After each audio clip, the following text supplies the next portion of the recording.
السلام عليكم ورحمة الله وبركاته.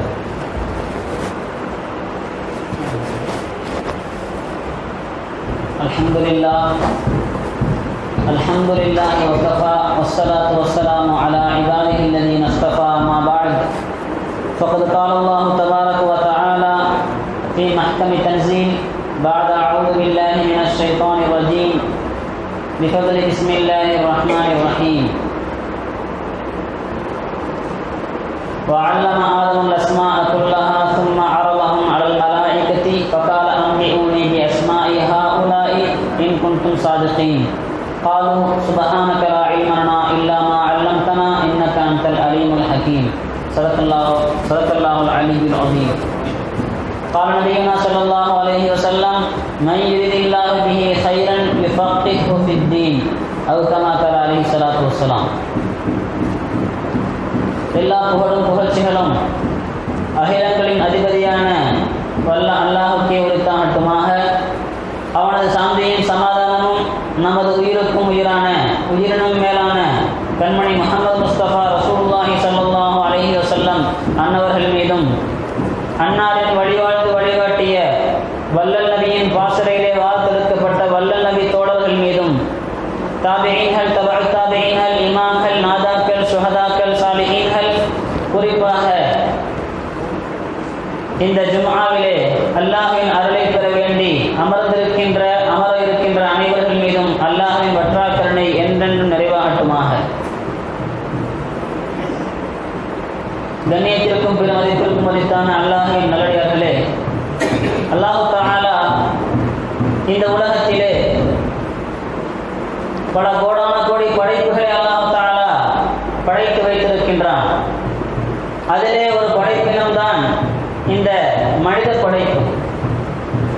ஆனால் நம்மை விட பலத்திலும், நம்மை விட அறிவிலும், நம்மை விட அந்த திறமைகளிடம் சொல்ல போனால் நம்மை விட மிக மிஞ்சிய எத்தனையோ படைப்பினங்கள் மிகவும் ஒரு துல்லியமாக செயல்படக்கூடிய அளவிற்கு அல்லாஹு தஆலா மிக நுணுக்கமாக படைப்பினங்களை எல்லாம் அல்லாஹு தஆலா வைத்திருக்கின்றான். என்றாலும் கூட அல்லாஹு தஆலா மனிதனை சிறந்தவன் என்பதாக, அவனை தனக்கு பிரதிநிதியாக அல்லாஹு தஆலா ஆக்கியிருக்கின்றான் என்று சொன்னால், இதற்கு காரணமாக நாம் பார்ப்பது அவனுடைய அந்த பகுத்தறியும் திறன், அவனுடைய அந்த எது செய்தால் அல்லாஹ்விற்கும் அவனுடைய ரசூலுக்கும் பிடிக்கும், எது அவனுக்கு நல்லது, எது அவனுக்கு தீமையானது, அல்லாஹ் ரசூலுக்கு பிடிக்காதது என்பதையெல்லாம் அவன் பிரித்து அறியக்கூடிய ஆற்றலோடு அவன் இருப்பதன் காரணமாக அல்லாஹு தஆலா அந்த மனிதனை அல்லாஹு தஆலா உயர்ந்தவனாக அல்லாஹு தஆலா ஆக்கி வைத்திருக்கின்றான். கண்ணியமானவர்களே, நமக்கு கொடுக்கப்பட்டிருக்கிற இந்த அறிவை வைத்து நாம் எதனை சம்பாதித்திருக்கின்றோம், நம்முடைய கல்விகள் இன்றைக்கு எந்த நிலைமையில் இருந்து கொண்டிருக்கின்றது, நம்முடைய கல்வி தரங்களை நாம் எந்த நிலைமையிலே நம்முடைய சமுதாயத்திலே அடைந்திருக்கின்றோம் என்பதாக பார்த்தோம் என்று சொன்னால், இன்று உலகத்திலே பார்த்தோம் என்றால் உலகத்தினுடைய அந்த கல்வியின் மோகம் அதிகரித்து விட்டதன் காரணமாக, உலகத்தினுடைய ஆசைகள் அவனுடைய உள்ளத்திலே குடிகொண்டு விட்டதன் காரணமாக, உலகம் மட்டும்தான் நிரந்தரம் என்பதாக அவன் கருதியதன் காரணமாக என்ன விளைவு என்று சொன்னால், அவனுக்கு அந்த உலகம் சார்ந்த அந்த துறைகளையே அவன் தேர்ந்தெடுத்துக் கொள்கின்றான்.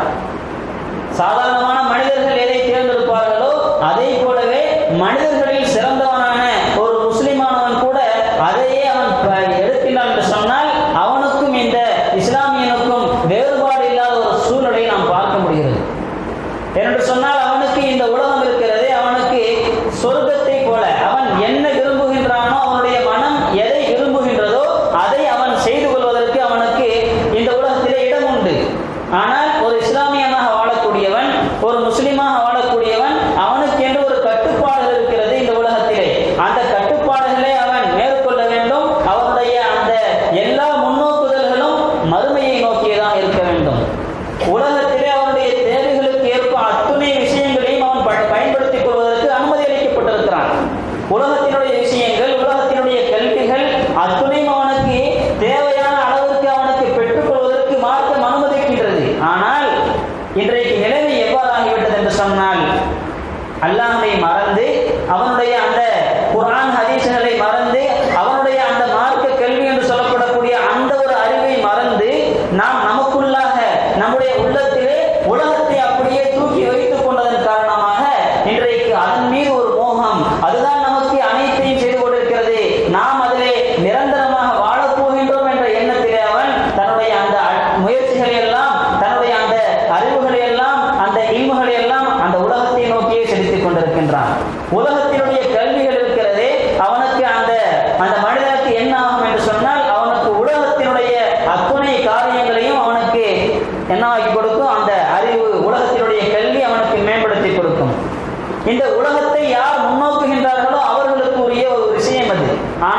இந்த முஸ்லிம்கள் அல்லாஹ்வை முன்னோக்கக்கூடியவர்கள், அவர்களுக்கென்று ஒரு தனி பாதை இருக்கிறது.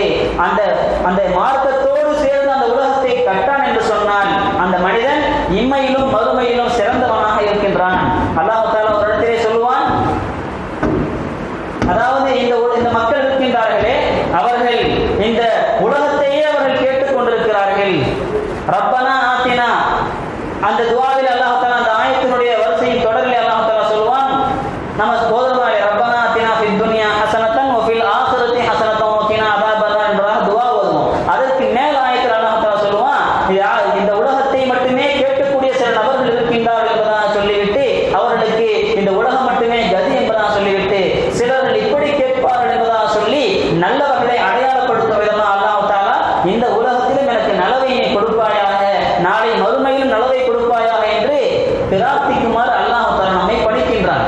அப்ப இந்த உலகம் இருக்கிறதே, உலக கல்விகள் நமக்கு தேவையான ஒன்றாக இருந்தாலும் கூட அத்தோடு நாம் இந்த மார்க்கத்தை முழுமையாக நாம் மறக்கடித்து விட்டோம், நாமும் மறந்து விட்டோம், நம்முடைய பிள்ளைகளுக்கும் மறக்கடிக்கக்கூடிய ஒரு சூழ்நிலையை நாம் உண்டாக்கி இருக்கின்றோம். கண்ணியமானவர்களே, இந்த எப்பொழுது இந்த இல்முகள் இந்த கல்விகள் இருக்கிறதே அல்லாஹ்வின் மூலமாக அனுப்பப்பட்டவை. மார்க்க கல்வி என்பது அல்லாஹ்வின் மூலமாக, அவருடைய ரசூல் வழியாக, நமக்கு இமாம்கள் மூலமாக, உலமாக்கள் மூலமாக நமக்கு சொல்லித் தரப்படுகின்ற இந்த கல்வி இருக்கிறதே, இதற்குத்தான் மார்க்க கல்வி என்று சொல்லப்படும். இந்த அனைத்துமே மார்க்க கல்விகள் அனைத்துமே எதனை முன்னோக்கியதாக இருக்கும் என்று சொன்னால் அது மறுமையை முன்னோக்கிய ஒன்றாக இருக்கும். எப்பொழுது நாம் எதை தேர்ந்தெடுக்கின்றோமோ அதன் பாதையில் தான் நாம் பயணிப்போம். நாம் உலகத்தை தேர்ந்தெடுத்தால் உலகத்தினுடைய கல்வி, மறுமையை தேர்ந்தெடுத்தால் மார்க்க கல்வி என்ற ஒரு சூழ்நிலை இன்றைக்கு நிலவிக் கொண்டிருக்கிறது. எனவே நாம் முடிவு செய்து கொள்ள வேண்டும், நாம் எதற்கு தயாராகி கொண்டிருக்கின்றோம், நம்முடைய பிள்ளைகளை எதற்கு தயார்படுத்திக் கொண்டிருக்கின்றோம் என்ற ஒரு சிந்தனையை நமக்குள்ளே நாம் ஏற்படுத்திக் கொள்ள வேண்டும். இன்றைக்கு பார்த்தோம் என்று சொன்னால் உலகத்திலே அந்த சிறு குழந்தை முதலாக சிறிய குழந்தைகளை கையில் வைத்துக் கொண்ட இன்றைக்கு என்ன செய்கின்றார்கள், உலகத்தினுடைய மோகம் அவர்களை விட்டு வைக்கவில்லை. குழந்தைகள் மீது உள்ள அந்த பாசம் கூட அவருடைய உள்ளத்தில் இல்லை. எப்படியாவது இந்த குழந்தை நம்மளை விட்டு கொஞ்சம் நகண்டு இருந்தா கொஞ்சம் நம்ம நிம்மதியா இருக்கலாம். குழந்தை வந்து என்ன செய்யுங்க, குழந்தைன்னா அது சேட்டை செய்யும், அது தன்னுடைய அந்த வேலைகளை எல்லாம் கொஞ்சம் கெடுக்கிற மாதிரி சில விளையாட்டுகள்லாம் செய்ய, அங்கே போகும் இங்கே போகும், அதை பாதுகாக்கணும், பெரிய விஷயம்தான். ஆனாலும் கூட அதை மிகப்பெரிய ஒரு பாரமாக நினைத்துக் கொண்டு நம்ம என்ன செய்யறோம், அதனுடைய அந்த பச்சிலம் வயசுல, அதனுடைய 2 வயசு 3 வயசு கூட ஆகியிருக்காது, அதற்கு மிகப்பெரிய ஒரு சுமைகளை கொடுத்து அந்த குழந்தைகளை நம்மை விட்டு அப்புறப்படுத்தும் விதமாக நாம் என்ன செய்கின்றோம், அந்த குழந்தைகளை முதலில் நம்மை விட்டு பிரிக்கின்றோம். இங்க கவனிக்க வேண்டிய விஷயம், குழந்தைகள் நம்ம என்ன செய்யறோம், சிறு வயதுல நமக்கு அது தொந்தரவாக இருக்கின்றது என்பதன் காரணமாக நம்முடைய குழந்தைகளை நம்மை விட்டு பிரித்து கல்விக்கூடங்களுக்கு அனுப்புகின்றோம். பிற்காலத்தில் ஒரு காலம் வரும், அப்ப என்ன ஆகும் தெரியுமா, அந்த குழந்தைகள் நம்மை பிரித்து முதியோரிடத்திலே சேர்த்து விடுவார்கள். எப்படி நாம் நம்முடைய குழந்தைகளை வெறுத்து அதனுடைய அந்த ஒதுக்கமாக இருந்தால் நன்றாக இருக்கும், நம்மை விட்டு கொஞ்சம் தள்ளி இருந்தால் நன்றாக இருக்கும் என்பதாக சிறு வயதிலே நாம் நினைக்கின்றோமோ, அதே அந்த சிந்தனைகளை அந்த குழந்தைகளுக்கு நாளை நாம பெரிய ஆளாகி நமக்கு ஒரு புதிய தள்ளாத வயதுல ஒன்றுமே நாம் செய்ய முடியாத ஒரு சூழ்நிலையில் இருக்கும் பொழுது அந்த குழந்தைகள் நம்மை கொண்டு போய் தள்ளி விடுவார்கள் என்பதை நாம் மறந்து இன்றைக்கு செயல்பட்டுக் கொண்டிருக்கின்றோம். காரணம் உலகத்தினுடைய அந்த கேள்வி.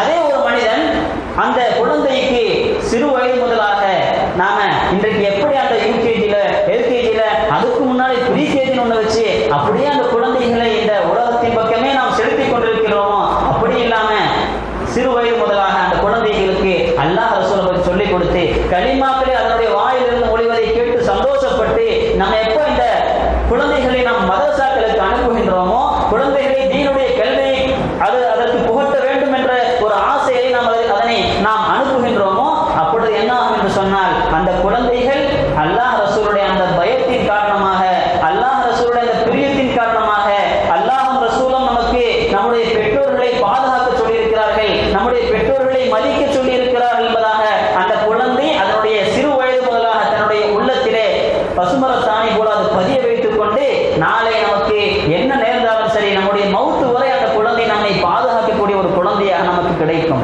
அப்படி இல்லை என்று சொன்னால் நாம் இன்றைக்கு அதை ஒதுக்குவதைப் போலவே நாளை நம்மை அதை ஒதுக்கிவிடக்கூடிய ஒரு சூழ்நிலையை தான் இன்றைய சூழ்நிலை நாம் பார்த்துக் கொண்டிருக்கின்றோம். அன்பானவர்களே, இன்றைக்கு நாம் பார்த்தோம் என்று சொன்னால் குழந்தைகள் அதனை நாம் மக்களுக்கு அனுப்பாத ஒரு விளைவுகள் இன்றைக்கு எந்த அளவுக்கு ஆகிவிட்டது என்று சொன்னால் இன்னைக்கு என்ன செய்யறான், காபிர்களோடு சேர்ந்து குழந்தைகள் அந்த வாகனத்திலே பயணிக்கின்றது. குழந்தைகள் வாகனத்திலே பயணிக்கும் பொழுது காபிர்களுடைய சகவாசத்திலேயே பயணிக்கிறது. காபிர்களுடைய அந்த ஆசிரியர்களிடத்திலே பாடம் கற்கிறது. அந்த காபிர்களுடைய அந்த சூழ்நிலையிலேயே வளருகிறது.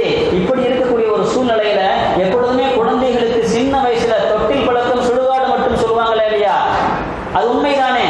எப்பொழுது அந்த குழந்தைகளுக்கு சிறு வயதினுடைய உள்ளத்தில் என்ன பதிக்கின்றோமோ அது அதனுடைய மரணம் வரைக்கும் அது தொடர்ந்து வந்து கொண்டுதான் இருக்கும். அப்படி இருக்கும் பொழுது நாம அந்த குழந்தைகளை ஸ்கூலுக்கு அனுப்புறோம்னு சொன்னா அது அந்த காபிர்களுடைய அந்த குஃப்ருடைய அந்த சூழ்நிலையிலேயே வளருகிறது. அவர்கள் என்னென்னவெல்லாம் செய்வார்களோ அதையெல்லாம் பார்க்கிறது.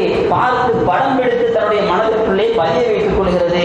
நாளைக்கு பார்த்தோம் என்று சொன்னால் அந்த குழந்தைக்கு என்ன செய்வான், ஒரு நாள் காபிர்களோடு போகும் பொழுது அந்த சிறுவன் கோயிலை பார்க்கும் பொழுது கையெழுத்து கும்பிடுவான். கோயிலை பார்க்கும் பொழுது அந்த சுந்தியில போய் ஒரு காசை போடுவான். அப்ப நம்முடைய குழந்தை கேட்பான், எதுக்குப்பா காசு போடுற அப்படி சொல்லும் பொழுது அவன் சொல்லுவான், இந்த மாதிரி காசு போட்டுன்னு சொன்னா நல்லா படிப்பு வரும், எங்க அம்மா சொல்லியிருக்கிறாங்க.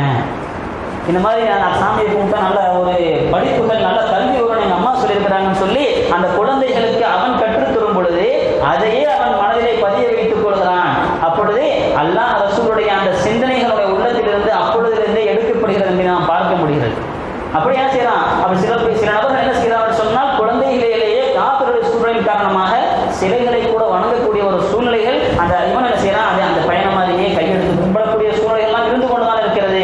நமக்கு வேண்டுமானால் வெளிப்படையில் தெரியாமல் இருக்கலாம். இன்றைக்கு எத்தனையோ இடங்கள் அது போன்று நடந்து கொண்டுதான் இருக்கிறது. இதை நாம் மிக கவனிக்க வேண்டிய ஒரு விஷயம். நம்முடைய பிள்ளைகளை மக்களுக்கு அனுப்பாததன் விளைவுகள் இதையெல்லாம் நம்ம பிள்ளைகளுக்கு முதல்ல அவனுடைய எஜமானன் யார், அல்லாஹ் ரசூல், அல்லாஹ் தான் அவனுடைய எஜமான் என்பதை நாம் புரிய வைக்க மறந்து விட்டோம். நம்முடைய புரிய வைப்பதற்கு நமக்கு நேரம் இல்லை.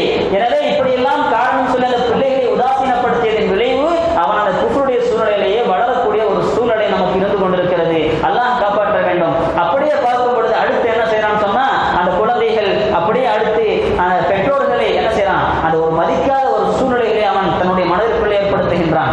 நம்ம வீட்டை விட்டு அனுப்பிச்சாங்கள பெற்றோர்கள், நாம என்ன செய்யறது, நாம அவங்கள மதிக்க கூடாது, அவர்களுடைய அந்த அந்தஸ்தை என்ன செய்யக்கூடாது, கொடுக்க கூடாது என்பதாக சொல்லி அவன் பெரிய படிப்புகள் படிக்கும் பொழுது அவனுடைய உள்ளத்திலேயே அப்படி ஆழ பதிய வைத்துக் கொண்டு பிற்காலத்திலே அவன் உதாசீனப்படக்கூடிய ஒரு சூழ்நிலைகள் நாம் பார்த்து கொண்டுதான் இருக்கின்றோம். அடுத்தபடியாக பார்த்தோம் என்று சொன்னால் நாம அந்த குழந்தைகளுக்கு எப்படி நாம் பள்ளிக்கூடங்களுக்கு அனுப்புவதற்கு கண்டிப்பை காட்டுகின்றோமோ, எப்படி பள்ளிக்கூடங்களுக்கு அனுப்புவதற்கு நேரம் தவறாம என்று சொல்லப்படக்கூடிய அந்த டைம் டேபிளை சரியான முறையில் பின்பற்றுகின்றோமோ, 7 மணிக்கு வண்டி வந்துடும் சொன்னா 6 மணிக்கே அவனை எழுப்பி, 6 மணிக்கு வண்டி வந்துடும் சொன்னா 5 மணிக்கே அவனை எழுப்பி எப்படி நம்ம அவனை உற்சாகப்படுத்தி அவனை ஆர்வப்படுத்தி ஸ்கூலுக்கு போனதா சொல்லி 2 இட்லியை வாயில திணிச்சு 2 இட்லியை தப்பால அடைச்சு நம்ம இந்த குழந்தை என்ன செய்யறோம், அப்படியே அந்த வேன்ல ஏற்றி விடுறதுக்கு பாடா பதமா இல்லையா இன்றைக்கு பெற்றோர்கள், நம்முடைய தாய்மார்கள், அதே பெற்றோர்கள் அதே தாய்மார்கள் அந்த குழந்தைகளுக்கு காலை மாலை மதரசாக்கள் இருக்கிறது, காலை மாலை அந்த தீனியா சொல்லி கொடுக்கப்படுகிறது, குர்ஆனும் ஹதீஸுடைய உள்ளத்திலே பதிய போகின்றது.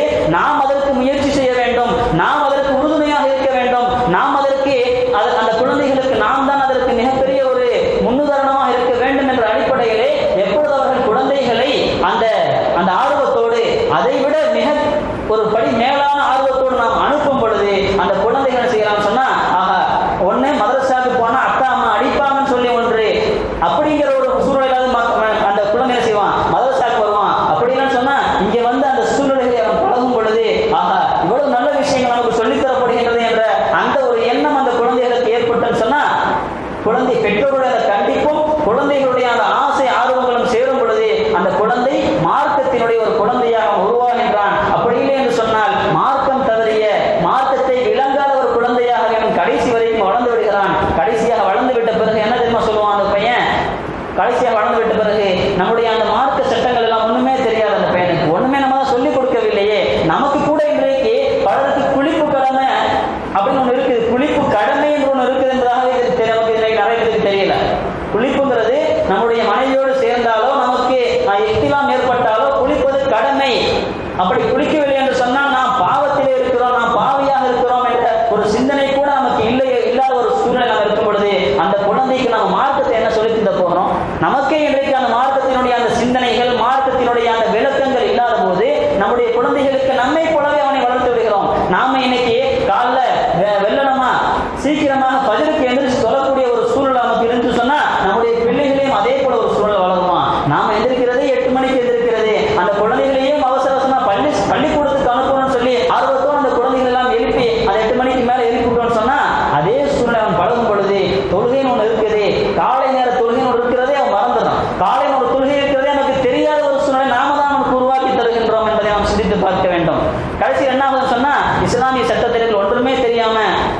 பேசுவான். இதெல்லாம் ஒரு சட்டமா? இதெல்லாம் இந்த காலத்துக்கு பொருந்துமாத்தா என்பதாக சொல்லி நம்மிடத்திலே அவன் எதிர்கேள்வி கேட்கக்கூடிய ஒரு சூழ்நிலை அவனுடைய மனதிலே அங்கே உள்ளாகி போகிறதை நாம் பார்க்கிறோம். ஏன்னு சொன்னால் நாம தான் அந்த மார்க்கத்தை பற்றிய, அந்த சட்டத்தை பற்றிய, அந்த விளக்கங்களை பற்றிய எந்த ஒரு அறிவையும் நாம் தான் கொடுக்கவில்லையே. அப்படி இருக்கும் பொழுது சட்டியில் இருந்தால் தான் அகப்பையில் வரும் சொல்லுவாங்க.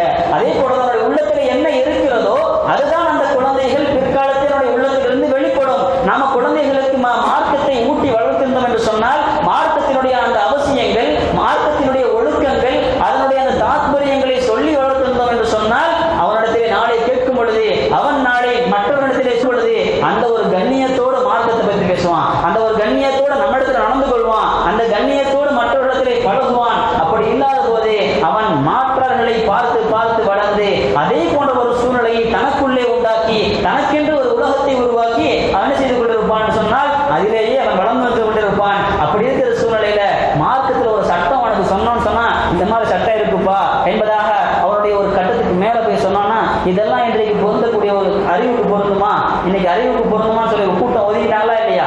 அதே மாதிரி இவன் என்ன செய்யறான், அது போன்ற வகாபிகளிடத்திலே மாட்டிக் கொள்கிறான். இங்கே சிந்திக்க வேண்டிய விஷயம் அதுதான். அது வரைக்கும் அவனுக்கு மார்க்கம் என்ற ஒன்றே தெரியாது, மார்க்கம் என்ற ஒன்றை அவன் சொல்லிக் கொடுக்கல.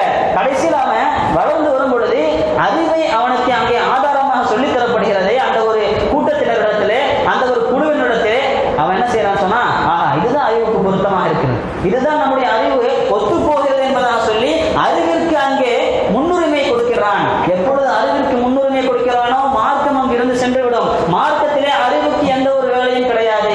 அல்லாஹ் சொன்னான், ரசூல் சொன்னார்கள், கேட்க வேண்டியதுதான். அதுதான் இஸ்லாமியர்களுடைய கடமை. அப்படி இருக்கும் பொழுது நாம் இன்னைக்கு என்ன செய்யறோம், அறிவுக்கு பொருந்தா என்பதாக சொல்லி மார்க்கத்தை, குர்ஆனை, ஹதீஸை அறிவுக்கு உட்படுத்தி செலுத்தக்கூடிய மார்க்கம் என்பது அறிவுக்கு புறம்பான ஒன்றல்ல. நம்முடைய அறிவுக்கு, நம்முடைய அறிவு அதை புரியக்கூடிய அளவிற்கு இல்லை என்பதை ஒத்துக்கொண்டாக வேண்டும். மார்க்கத்தை புரியக்கூடிய அளவிற்கு, மார்க்கம் சொல்லித்தரக்கூடிய சட்டங்களை புரியக்கூடிய அளவிற்கு, அதனுடைய அந்த உள் விளக்கங்களை, உள் அர்த்தங்களை, அதனுடைய தாற்பயங்களை புரியக்கூடிய அளவிற்கு நமக்கு அறிவில்லை என்று சொல்லி நாம் என்ன செய்யணும், அல்லாஹ்வையும் ரசூலையும் முன்னிலைப்படுத்த வேண்டுமே தவிர, அவர்கள் சொல்லிய வாக்குகளை முன்னிலைப்படுத்த வேண்டுமே தவிர நம்ம அறிவுக்கு நமக்கு என்ன அறிவு இருக்கிறது? ஒரு சிற்ற ஒண்ணுமே இல்லை நமக்கு. அப்படி இருக்கிற இந்த அறிவை வச்சு மிகப்பெரிய ஒரு விஞ்ஞானி போல ஆராயுது, மிகப்பெரிய ஒரு மேதாவியை போல சிந்தித்துக் கொண்டு இன்றைக்கு ஒரு கூட்டம் சொல்கிறது சொன்னால் நம்ம சின்ன பிள்ளைகளிலிருந்து அவனுக்கு அகீதாக்களை, அவனுக்கு அந்த சட்டங்களை, அந்த கொள்கைகளை நாம் சொல்லித் தருவதன் காரணமாக அவன் வழிதவறி போகக்கூடிய ஒரு சூழ்நிலையை தான் இன்னைக்கு பார்க்கிறோம். ஏன்னு சொன்னா அறிவை அவன் பெற்றுக்கொள், உலகத்தினுடைய அறிவை பெற்றுக்கொள்கிறானா இல்லையா? படித்து உலக கல்வியை படித்து அதே அறிவோடு குர்ஆனை சிந்திக்கின்றான், உலகத்தை வைத்து குர்ஆனை சிந்திக்கின்றான். இங்கே உலகத்தை வைத்து குர்ஆனை சிந்திப்பதற்கு எந்த வேலையும் கிடையாது. ஆகிரத்தை நினைத்து குர்ஆனை சிந்திக்க வேண்டும், ஆகிரத்தை முன்னிலைப்படுத்தி குர்ஆனை சிந்திக்க வேண்டும். அப்படிப்பட்ட மனிதர்களுக்கு அதனுடைய விளக்கத்தை அல்லாஹ் தஆலா கொடுப்பான். அல்லாஹ் தஆலா ஹதீஸிலே சொல்வார், நாயகம் ஸல்லல்லாஹு அலைஹி வஸல்லம், மை யுரிதில்லாஹு பிஹி கைரன், யாருக்கு அல்லாஹ் தஆலா நலவை நாடுகின்றானோ அவர்களுக்கு யுஃபக்கிஹு ஃபித்தீன், அல்லாஹ் தஆலா அவருக்கு என்ன செய்வான், தீனுடைய விளக்கத்தை கொடுப்பான் என்பதாக நமக்கு மார்க்கத்திலே சொல்லித் தரப்பட்டிருக்கின்றது. நாயகம் ஸல்லல்லாஹு அலைஹி வஸல்லம் நமக்கு சொல்லித் தந்திருக்கிறார்கள். எனவே நாம் என்ன செய்யணும் சொன்னா, குழந்தைகளை அவர்களுடைய அந்த சிறு வயது முதலாக அகீதாக்களை சொல்லிக் கொடுத்து, மார்க்க சட்டங்களை சொல்லிக் கொடுத்து நாம் வளர்க்கும் பொழுது அவர்கள் அதற்கு அந்த மார்க்கத்தினுடைய சூழ்நிலையிலேயே, தீனுடைய சூழ்நிலையிலேயே நாம் அவர்கள் வளர்கின்றார்கள். கடைசியில் அவர்கள் மரணிக்கும் பொழுதும் அந்த தீனுடைய சூழ்நிலையை மரணிக்கின்றார்கள். நம்மையும் அவர்கள் மார்க்கத்தினுடைய அந்த கண்ணியத்தை கருதி பெற்றோர்களை பேண வேண்டிய அந்த அனைத்து முறைகளையும் அவர்கள் பின்பற்றி வாழக்கூடிய ஒரு பிள்ளைகளாக அவர்கள் கண்டிப்பாக உருவாகுவார்கள். அது மட்டுமல்லாமல் அடுத்ததாக பார்த்தோம் என்று சொன்னால், அந்த குழந்தைகள் நபிகளாருடைய அந்த சுன்னத்துகளை இன்றைக்கு உதாசீனப்படுத்தக்கூடிய ஒரு சூழ்நிலை. இளைஞர்கள் என்ன செய்கின்றார்கள், சிறுநீர் கழித்தால் சுத்தம் செய்யக்கூட தெரியாத அந்த மனிதர்களை சிறுநீர் கழித்தால் என்ன செய்ய தெரியாது, அவர்களுக்கு சுத்தம் செய்யக்கூடிய தெரியாது. சுத்தம் செய்வது அதை அவர்கள் சுத்தமாக நினைப்பதில்லை. மாறாக வெளியே டிக்டாப்பா இருக்கிறோமா, வெளியே மக்களிடத்தில் பேரும் புகழோடு இருக்கிறோமா, அதுதான் நமக்கு மிகப்பெரிய பெருமை என்பதாக சொல்லி அப்படி உலகத்தை முன்னிலைப்படுத்தக்கூடிய அந்த மனிதர்களை பார்த்து அந்த குழந்தைகள் வளரக்கூடிய சூழ்நிலையில நான் அவனை மாதிரி ஆகணும், நான் உலகத்தில் எப்படி அவன் பிரபலமாக இருக்கிறானோ அந்த பிரபலத்தை போல நானும் என்னுடைய வாழ்க்கையிலே முன்னேற வேண்டும் என்பதாக சொல்லி அவன் உலகத்தை முன்னிலைப்படுத்துகின்றான்.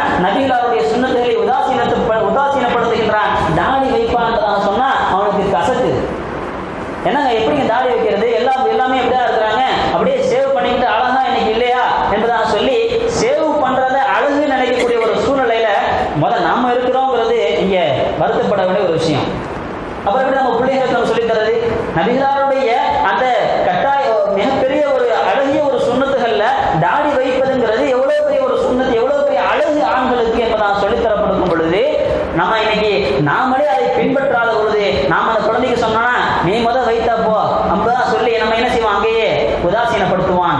நம்மை அங்கே என்ன செய்வான்? நபிகளாருடைய அந்த சுன்னத்துகளை அவன் மறுக்கக்கூடிய ஒரு சூழ்நிலை. நம்மள அங்க என்ன செய்யறான்? ஒதுக்குறான். அடுத்து யார் ஒதுக்குறான்? ரசூலை அங்கே ஒதுக்குறான். ரசூலுடைய அந்த ஒழுங்கு முறைகளை அவர்கள் சொல்லி தந்த அந்த அழகிய நடைமுறைகளை அவன் வெறுக்கின்றான். எனவே நாம் என்ன செய்யணும்? புரிந்து கொள்ள வேண்டும். மார்க்கம் தவறிய ஒரு குழந்தையாக வளருகின்றான் என்பதை. முதலில் நாம் மார்க்கத்தை பின்பற்றி நடக்கும் பொழுது, நம்முடைய சூழ்நிலைகள் மார்க்கத்தோடு ஒன்றிணையும் பொழுது கண்டிப்பாக அந்த குழந்தைகள் என்ன செய்வார்கள்? நம்முடைய அந்த சூழ்நிலைகளை அவர்களும் கண்டிப்பாக தீனுடைய ஒரு அந்த மார்க்கத்தினுடைய அந்த அறிவோடு அவர்கள் கண்டிப்பாக செயல்படக்கூடியவர்களாக தான் இருந்து கொண்டிருக்கிறார்கள். அல்லாஹ் நாயகம் ஸல்லல்லாஹு அலைஹி வஸல்லம் சொல்வார்கள், மன் சலக தரீகை யல்தமிசு பிஹி இலல் ஜன்னதி, மன் சலக தரீகை யல்தமிசு பிஹி, அதாவது அந்த உலகத்தினுடைய பாதையை யார் தேர்ந்தெடுத்து மார்க்கத்தை கற்றுக்கொள்வதற்காக வேண்டி யார் தன்னுடைய அந்த பாதையை தேர்ந்தெடுத்துக் கொள்கிறார்களோ அவர்களுக்கு அல்லாஹ் தஆலா சொர்க்கத்தினுடைய பாதையை லேசாக்கி தருகின்றான் என்பதாக நபிகள் ஸல்லல்லாஹு அலைஹி சொல்லித் தருவார்கள். அதாவது நாம சொர்க்கத்திற்கு தகுதியானவர்களாக இருக்க வேண்டும் என்று சொன்னால் நாம இந்த மார்க்க கல்விகளை கற்றுக்கொள்வது மிக அவசியமாக இருந்து கொண்டிருக்கிறது. நாம் இன்னைக்கு அந்த மார்க்கத்தை நாம விளங்காத போது, நம்முடைய குழந்தைகளுக்கு விலக்கி வைக்காமல் இருக்கும் பொழுது, இன்றைய உலகத்தினுடைய அந்த மோகங்கள் அந்த குழந்தைகளை தீனுக்கு மாற்றமான சூழ்நிலையிலே அவனை ஆட்படுத்தி விடுகின்றன.